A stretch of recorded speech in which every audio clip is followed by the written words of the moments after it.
Hey everyone. Well, we've reached 2025. Yeah, there's so much to think about with how long these years are and how fast they go. Can't with it. Can't keep up. I don't want to keep up, but I have to keep up. And yeah, as we are now approach the new year, it's time I go ahead and look back at 2024 and see how it was in terms of what movies came out. Was 2024 a great year for movies, or was it just a plain average year, not a good year? Who knows? I'm not going to talk about that actually. Instead, I'm just going to talk about what my all time favorite movies of that year were, and as well as also bring up my all time not so beloved movies. So, yeah, if you remember what I did for my list of top 5 favorite and least favorite movies of 2023, that's what this is basically, except it's movies for 2024. And yes, keep in mind it's my list, so not only is it ranked off of what I enjoyed, but also there's a bunch of movies that I haven't seen last year that I know are usually popular picks. So I'm just gonna say this right now: for the best movies, many great movies that came out this year, films like Anora, The Brutalist, or Wicked. Those movies aren't going to be on the list since I don't watch those. And as for the worst, movies like Madam Web or Borderlands, didn't watch those either. So those won't be on the list because I haven't seen them and I can't rank them because what am I gonna say about someone I haven't seen? We haven't seen the trailers, but that's anyway. Yeah, this is just based on movies I've seen. So let's get started. So here we have a movie that I really was expecting better from. Kung Fu Panda 4 was not only incredibly disappointing, but yeah, I really could not enjoy this movie at all. The movie is the fourth installment of the Kung Fu Panda franchise. And granted, I was a little skeptical at first since, it seemed like the third movie was how this franchise is going to come to its conclusion. But naturally, we want to see what more excitement stuff will happen. So, what could happen in this movie? Anything fun? Not really. The movie focuses on a new villain who apparently can shapeshift and transform into different villains. So we see Tai Lung, for example, return on the first movie, and it's like, oh god, he returned! Wow, how is that possible? No, we barely focused on how that's possible. We just were like, oh crap, it's cool. He's new. He's from first movie. He's coming back. That was to hype us up. And instead, they kind of just don't focus on any of that stuff. We just get this lame new villain who is not really that interesting, isn't really that fun. We also don't even get to see probably one of the biggest problems with this movie that everyone focuses on is the fact that the main Furious Five, like the team that made the other three movies kind of more possible, that they aren't even in this. I mean, they show up near the end, but they don't show up for the rest of the movie. Instead, it's just Poe, his father, his master, some random side characters. Oh, and of course the new Fox character, Aquafina voices. I hated her. Yeah, no joke. I hated that character. Not only because, like, Jesus, why is Aquafina always gotta shove herself in these anime movies?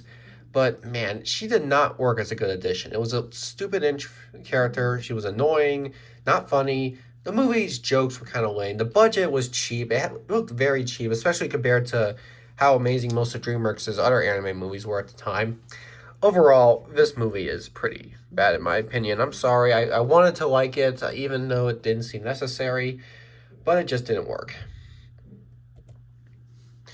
So, naturally, I'm a huge fan of actor Ralph Fiennes. Okay, no, many people call him Ray Fiennes. I never understood that, but Ralph Fiennes, Ray Fiennes, whatever. Either way, Conclave is the story about these popes who are voting alongside the new one. It's kind of a tough movie to think about if you are not too well into the culture of what popes are like. Personally, as a Catholic, I can definitely understand some confusion. I think what makes this movie work so well for me, however, is we actually do get to see sort of more of a fun, enjoyable side to the popes. We see how they seem to have a lot more drama in their own way. How this really kind of portrays them as sort of being much more than just your average, oh, I'm holy kind of person. They're portrayed in this movie as the ones who are essentially got a lot more to handle other than just spreading the Lord's name to you.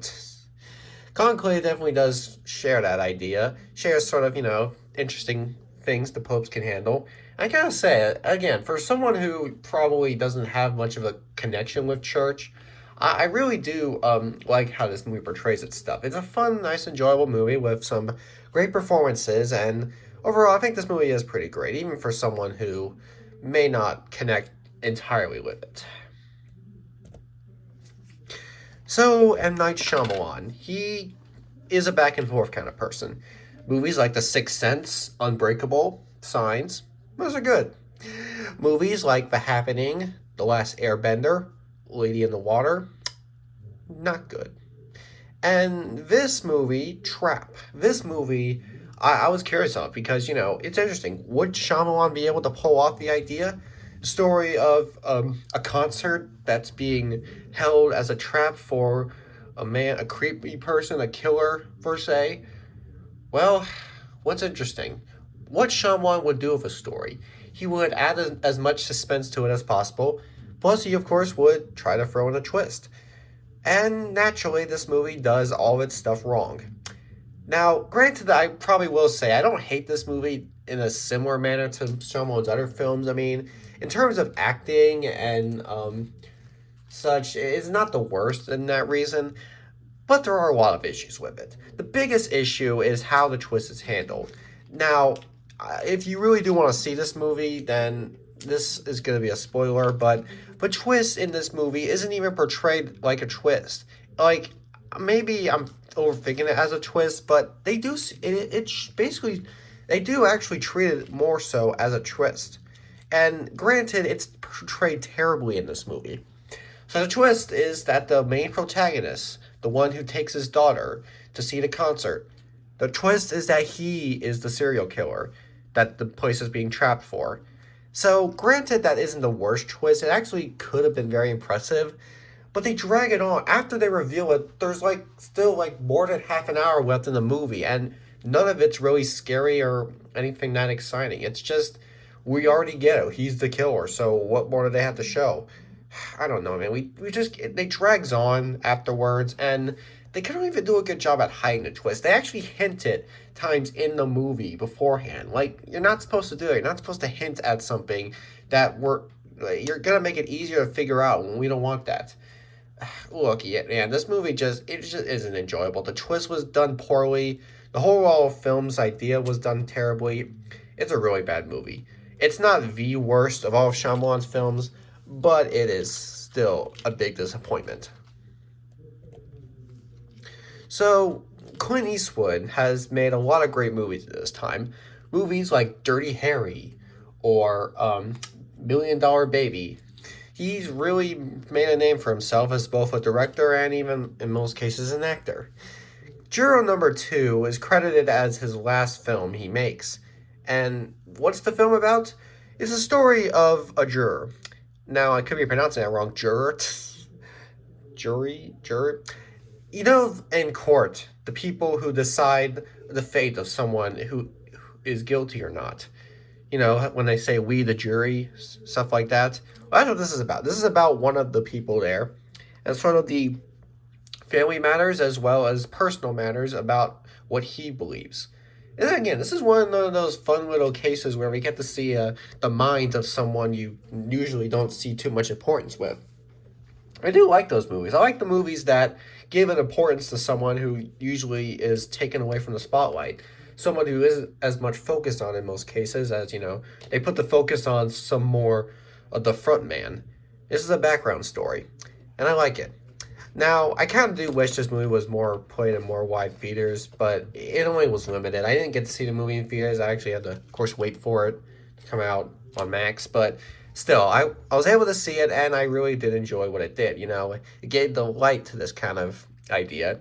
It overall is a fun movie with a nice, good story to it. It's definitely one of those interesting movies. You might not compare it to other Clint Eastwood movies and say it's great, but on its own, I think Juror number 2 is a pretty well done idea and did make for a very nice, engaging story. Okay, so Blumhouse. Last year, we had 2 movies they made that were both pretty awful. The Exorcist Believer was trash, as well as Five Nights at Freddy's. This year, they made Night Swim. it was also pretty awful. Night Swim is, again, an idea that could have been done great. It's the story of this pool that apparently has some danger going for it. A backyard pool with danger. That seems like it could make for some fun ideas. But no, they had to find a way to make it not as fun. What instead is it's apparently a pool that's possessed. And the whole possessed idea is overdone in this movie. We see the who is possessed. Okay, so what are they gonna do with it? Well, they hype it up in many ways. We don't even get to see much scary stuff actually happen with it. The movie likes to hype up what scary stuff will occur, and we barely get any of it. I barely remember when I was supposed to get scared of this movie because they hype nothing up. For example, there's this entire scene in the middle of the movie where they have a pool party. Something cool could have happened. They hype it up to where we could have seen something so exciting. Like, they could have really built up, like, some kid deals with the possessed pool, and like we see some very big violence occur at the party. That would have been a lot of fun to watch. But no, all that happens is one kid sinks, but he still gets saved. So yeah, that's it. No deaths or anything. Just like I'm sure you would argue, well, maybe that would have been too much, but come on, man. I came to see a movie that actually has a scary pool. I didn't want to see a movie that hypes up the scary pool only for most of the movie to barely have it do much. Maybe I just overthought some of it to forget. But overall, Night Swim really does not work with its idea. Has terrible execution in its moments. I just think this movie really did not do well for its idea, and that's pretty much what Blumhouse is. Now, granted, I will say it's not on the list, but the recent movie Speak No Evil was pretty good. So I will say I am glad they did make some sort of comeback. I just hope they can make more movies as good as that, not try to follow the dumb ideas that movies like this fell into. Here we have one of the most hyped movies of the year, Deadpool and Wolverine. Yes, everyone was hyped for it. Deadpool joining the MCU, seeing an R-rated character become part of such a ridiculous franchise that has reached the point where you don't even know if it's meant for adults or not. Deadpool has been described as many as the savior of this franchise, or even to what he calls himself, Marvel Jesus. Ever since he said that, everyone's just trying to associate as that, Marvel Jesus. Now, when the movie came out, there was an interesting reaction. Audiences, of course, loved it. Critics had other stuff to say about it. Not that it was hated by critics, but it wasn't called an amazing masterpiece by critics. Now, what did I think? I thought it was really good. I thought it actually was a pretty great movie, actually. I mean, is it the best of all three Deadpool movies? Well, I don't know. I'm actually kind of still encouraged because the first two movies worked great on their own too. But, it still is a great movie. The movie follows Deadpool, of course, as he is now being asked to enter the MCU. Literally, ever since the multiverse crap happened, that's what this movie falls into. But first, he needs Wolverine. And since people who've seen Logan know that he's dead, we get another version of the Wolverine from another universe, who is still played by Hugh Jackman, and is sort of similar, but also different in some ways, but is still pretty mature. So yeah, the whole movie basically is the team up between such a loudmouth, silly boy Deadpool and the overly mature, very depressed, overly violent at times Wolverine. And it's so much fun to see. Getting to see these two sort of have that dynamic duo of hating each other but working with each other anyway. And unlike most movies where they end up best friends, they do kind of still work with their bad relationship throughout the entire movie. And I like movies that do that. They don't force a friendship. They just, work with what the characters have. The movie also, of course, features lots of other characters. Ones from previous Marvel projects. And no, not MCU. No, actually previous Marvel. Like, Chris Evans shows up, and he doesn't show up as Captain America. He shows up as the Human Torch, remember? Because that was who he was originally. Or even freaking Blade. Wesley Snipes' Blade. He shows up in the movie. Or how about Channing Tatum as Gambit? He was never in anything. He was a scrapped character that finally gets his fame in this movie. The movie features all sorts of characters and a lot of fun to it. I'm sure many people who do want to not analyze this movie see it as overhyped fan nonsense, but I personally don't mind that. Like I said before, fan service is great as long as there's a story to it and it all makes sense. And it does make sense in this movie. They do utilize the fan service well. So I can appreciate the movie for doing so. I like how it likes to pay sort of a tribute to some of Marvel's previous projects, like ones that were made before the MCU happened, ones that showed how huge the MCU was. It's like it does for like sort of like Spider-Man No Way Home, bringing tribute to its old Spider-Mans. Again, some people want to criticize them for being overly hyped because it's fan service. I personally think that since they're utilizing it rightfully, like they use it to make sense and it actually does pay respect to the characters, that's perfectly okay. Like movies like The Flash, where they utilize the fan service so poorly, those is when it doesn't work. When we see them actually in the right fame, then it works well. So yeah, this movie gets a pass for actually doing the right stuff with its stuff nonsense for us. And yeah, it's lots of fun, it's hilarious, of course, and it is just an overall enjoyable action movie. Will Marvel be back on track because of this? I don't know, but still, this is still good to exist. Yeah, this is another movie that really disappointed me. You know what? This is gonna sound funny. I actually had hope for this movie. Ever since the film was announced to be a musical, and ever since Lady Gaga was said to be Harley Quinn, I know a lot of people were turning away from this movie. However, I still actually kind of thought it had potential. I thought even with all those weird stuff put in, I thought they would still do something fun with it. I thought maybe it would give sort of a creepy vibe to the genres. Like we see it be a creepy kind of musical. And I thought maybe they would do something with it. But I guess I just didn't think thoroughly to it, as yeah, the movie turned out to be awful. It's a story the last movie was basically a whole movie about the Joker becoming the clown non kind of person who essentially, creates all sorts of controversy surrounding him. The sequel is about him facing the consequences after being put in a mental institution. He deals with court, he deals with all of his asylum patients, and then he meets Harley Quinn, of course, the Lady Gaga character. And do we get to see exciting violence in this movie? Absolutely not. No.